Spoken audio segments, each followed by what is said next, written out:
and we'll check his goals, and we'll make sure that we as a district are meeting his needs based on the IEP that he's coming to us with. So you want to make smooth stops, you want to make smooth starts. And how was he with the other kids? Did he have issues? Did they kind of leave him alone? My hands are going hand over hand, making the steering smooth. All right, you guys, we have to do emergency bus evacuation.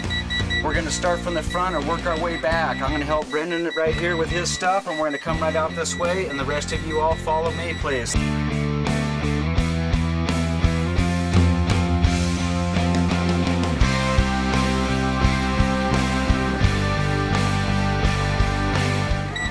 El Dorado Bus 46 to dispatch. We have emergency situation, have to evacuate the bus.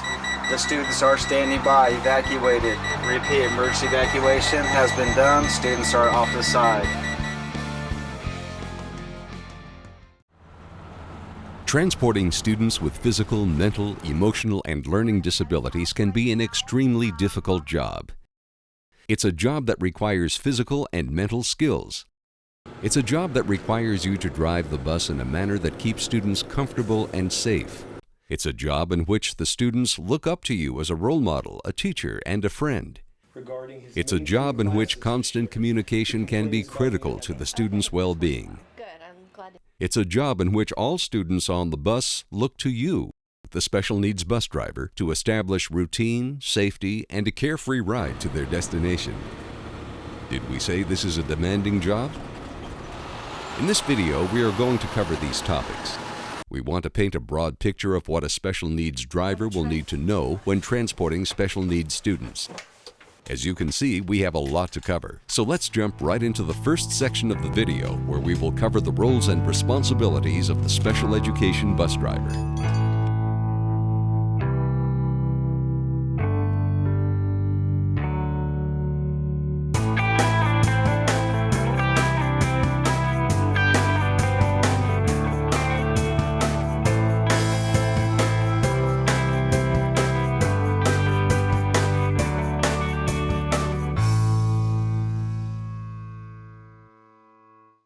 Yes, Base, I have Julian on board. I'm at his house right now. Mom or Dad are not here for pickup. I've tried the phone number that's on our list and there's no answer. As a special needs bus driver, you will run into a variety of challenges each school day. Some of the students you are transporting will be physically handicapped and will require you to perform multiple physical tasks. Some students will have emotional and/or behavioral issues. This will require you to maintain structure and a level head. Special needs students need their drivers to transport them with tender, loving care. Remember, the physical frailties of these students means drivers must exercise a caring attitude at all times. And the person that makes this all happen is you, the special needs bus driver. Your overall goal as a special education driver is to provide safe and efficient transportation so that students can take the fullest possible advantage from district curriculum and extracurricular activities. As a special education bus driver, you should take the time to better understand students' disabilities so you are able to react effectively when and if a behavioral or health issue arises. The student's IEP is one way to obtain this information. However, IEP procedures and policies differ from school to school. Additional research, such as online forums and special education sites, can offer more insight to specific disabilities. The term IEP stands for Individualized Education Program. An IEP is the legal document that defines a child's special education program. The IEP team is a formal group that designs a student's educational program and establishes goals and objectives. If it is determined that a student needs specialized transportation as a related service, many schools invite transportation staff to participate in the IEP process and serve as an additional resource. Now, let's listen into this IEP just to give you an idea of what it entails and the important information that may be critical to a student's development and safety. I'm sure if Julian's been in special ed, I'm sure you've seen those before, but if any questions along the way, just feel free to ask. Okay. Okay. All right. Thank you. And the purpose of today's meeting is this is an interim IEP, which means Julian's coming from out of district, and we need to get to know Julian. So we're going to transition him from his previous placement to a placement here in our district. Okay. And we'll check his goals, and we'll make sure that we as a district are meeting his needs based on the IEP that he's coming to us with. Okay, great. Okay? All right. As we get started, we'll have our agenda and everything that we need to do, but as we get started, do you have any concerns? One of the primary concerns for this parent is transportation issues. Off the top of your mind, we want to make sure we don't overlook the things that might be on your mind as well. Basically, I have some concerns with transportation. Julian cannot be left at home alone because we've had some situations arise, so I would prefer if maybe his father or I are always there to pick him up, and he can't be dropped off alone. Okay. As we get going with the meeting, this is our Director of Transportation. I'll let you address that directly with her. Okay, definitely. The IEP is a way for transportation officials to make sure they are addressing the transportation needs of both the student and the parent. The transportation official also receives additional information critical to transporting the student. You mentioned that Julian has motion sickness. What are his typical triggers with the motion sickness? Is it just the actual moving? Is it going backwards? Is it just in the morning or an evening? As you can see, receiving pertinent information from the parent of a special needs student is invaluable information. This information can be applied to ensure a safe and carefree ride for the student. We'll return to the IEP later, but next we will go over the different roles special needs drivers are required to carry out. Here is a breakdown of duties that special needs drivers will need to provide. They must operate special equipment, manage student behavior, administer health care, and serve as a seating specialist in positioning and securing devices and occupants. In addition, special needs drivers are a guardian, teacher, driver, and friend. Now let's take a more in-depth look at many of these roles. The special needs driver will occasionally be required to double as an emergency worker. If the school bus needs to be evacuated, the driver will need to understand and implement a thorough and swift evacuation of all students on the bus. Okay, you guys, we've got to do emergency bus evacuation. We're going to start from the front and work our way back, or we're going to exit right out this door. You guys start undoing your safety belts.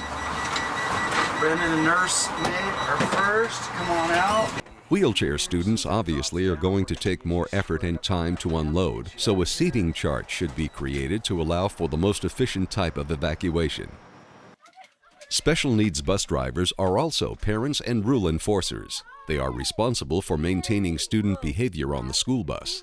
There are many ways to intervene with special needs students. However, doing your due diligence and taking the extra time to find out all you can about a student's emotional or behavioral disability will make you more confident when confronted with behavioral issues. There are numerous behavioral techniques to be applied. The trick is to find out how to apply the proper technique to each individual special needs student. This is an issue that is often overlooked. The bus driver should make every effort to be a friend to their students. Special needs students crave routine and structure on the bus, but they also crave the attention of their driver. They crave the ability to communicate with their driver on a personal level. The special needs bus driver must understand every aspect of loading a wheelchair student onto the lift and securing the wheelchair on the bus. This also includes checking the wheelchair for defects prior to loading the wheelchair onto the lift.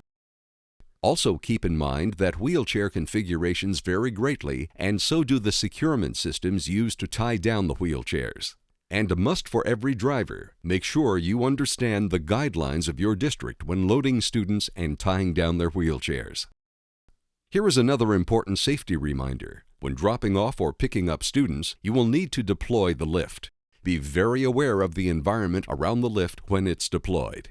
At schools, there can be students running around. At homes, you have to be careful of cars and other obstacles. Never leave a lift unattended, and always secure the bus when loading or unloading special needs students. It's also your responsibility to make sure the bus is in good working condition. That means you will need to do a daily pre-trip of the school bus. Keep in mind, your pre-trip requirements will exceed that of a regular ed bus because of additional items that must be checked on a special needs bus.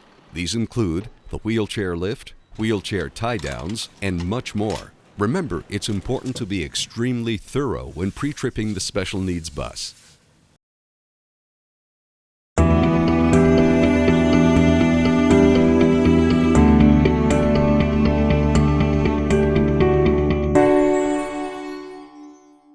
Bob Cavallo, I'm one of the special ed teachers here on campus. Okay, nice to meet you. Erin Fector, Director of Transportation. Nice to meet you. I'm Kathy Whippert. I'm a school psychologist, and today I am also the administrator for this meeting. So far in this video, we have covered a basic understanding of the IEP, as well as the roles and responsibilities of the special needs bus driver. Next, we are going to demonstrate the unique driving techniques that are required when transporting special needs students. The first thing that you must realize as a special needs driver is that many of the students you are transporting may have low muscle tone. They also lack the ability to control body movements. Therefore, you must drive the bus with tender, loving care. There are several techniques you can apply to do this, but before we do that, we want to show you an exercise that we suggest you try. This is to help you get a better idea of what the special needs students may feel while the bus is in motion. This is Carrie DeGuido, a school bus safety trainer. She introduces this new special needs bus driver to an exercise that will help her get a feeling of what a student with low muscle tone or mobility may be feeling while the bus is in motion. So Patty, part of your training to become a special needs driver is seeing how it feels to be back here in a chair. So I've put you in the chair. Okay. I've provided a can under your feet. So if I'm going too fast or I turn too quickly, it might cause you to feel a little off balance because a lot of our students tend to have limited mobility. They might not be able to even visually see where they're going. So they're relying on the feel of the bus and how safe you are. Okay. I'm going to go up to the front, I'm going to start the bus, I'm going to drive you around, and you can let me know how it's going to feel. So you want to make smooth stops, you want to make smooth starts, because if you accelerate too fast, it'll cause them to go back. If you have to stop really fast, you could jerk them too. Okay, Patty, when you turn, you want to make sure your steering is smooth and not too jerky, because it'll cause the child to move back and forth. Up here is a speed bump. It's going to affect all 4 tires. I'm going to take it a little aggressively so you can see how it feels for a student in a chair that might, are you okay? Yeah. Okay, because it was pretty rough up here too. As you can see, the bus driver has a hard time keeping her balance when the bus is moving too fast over a speed bump. This type of movement can occur when the bus comes to an abrupt stop or when taking corners too aggressively. These are the types of sudden movements that must be avoided. Physically disabled students cannot react to these types of motion. And now let's go over additional defensive driving techniques that should be applied when driving the special needs bus with tender, loving care. First of all, you will be making many stops on your routes. Stop signs, traffic lights, vehicles, as well as drop-off and pickup points are many of the areas you will be stopping at. When using the brakes on the school bus, you should apply them in a way that will bring the bus to a nice, smooth stop. This will lessen the chances of injury to a physically disabled student. And here are several techniques you can employ. First, you should always try to look ahead and anticipate stops. This will allow you more reaction time and thus give you more time to slow the bus. Remember, school buses are heavier than most other vehicles, so you have to factor this into your driving when coming to a stop. When approaching a stop, you should apply the brakes smoothly. When the bus is coming to a stop, you should lift your foot off the brake ever so slightly to bring it to the smoothest possible stop. Then continue holding until you're ready to go. It is a different technique of driving than transporting regular students on a bigger bus. You have to be more aware and of your driving as far as your acceleration and your braking, not to do any steering abruptly. You have to take everything a lot smoother in baby steps, so to speak, when you're transporting the special needs kids, because they are a lot more fragile than you think, and they need to feel as comfortable as possible while they're on the bus. As we just mentioned, you should avoid making any sudden movements that may jerk students around. When turning corners, be sure you know the right turning point so that you can make the smoothest turn possible. And be sure to go all the way through the turn slowly. Hand over hand. And then letting the steering wheel come back very slowly. Judge your braking and your steering accordingly. And once again, smooth and gradual pedal actions as far as using the brake and the accelerator. You should also look ahead for speed bumps, potholes, and pedestrians when transporting special needs students. By paying close attention, you can react to these obstacles and avoid any jarring movement to the bus. It is extremely important to always use tender, loving care driving skills when transporting special needs students. Their physical safety depends on it. Now let's turn to the final section of the video where we will cover several more issues to be mindful of.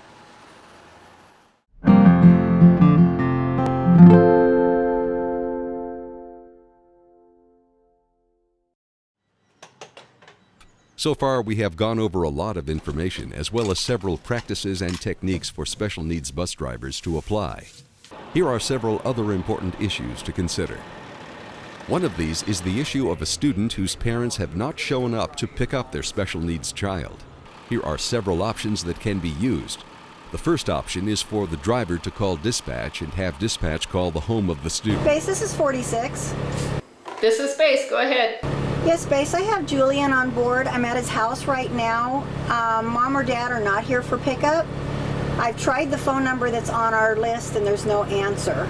I've got the other students on board, so I'm going to go ahead and take them home and then come on back. I'll try the meeting place. Thank you. 46 out. Base clear.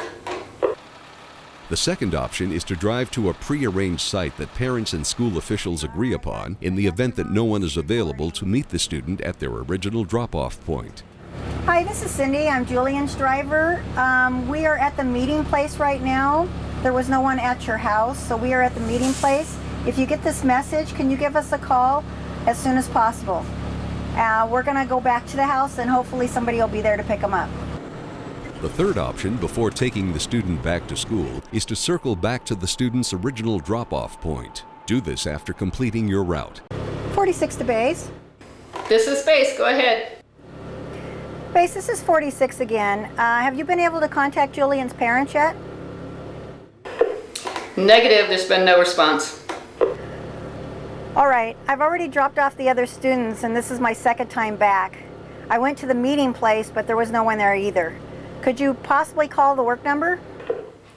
We've already tried that, Cindy, so just go ahead and bring Julian back here and we'll have to contact CPS. Okay, thank you for your help. We're on our way. Thank you. Base clear. The final option is to return to the home school and drop the student off. The student should be kept at the school until the parent is available to pick them up. And if there is no response from the parent,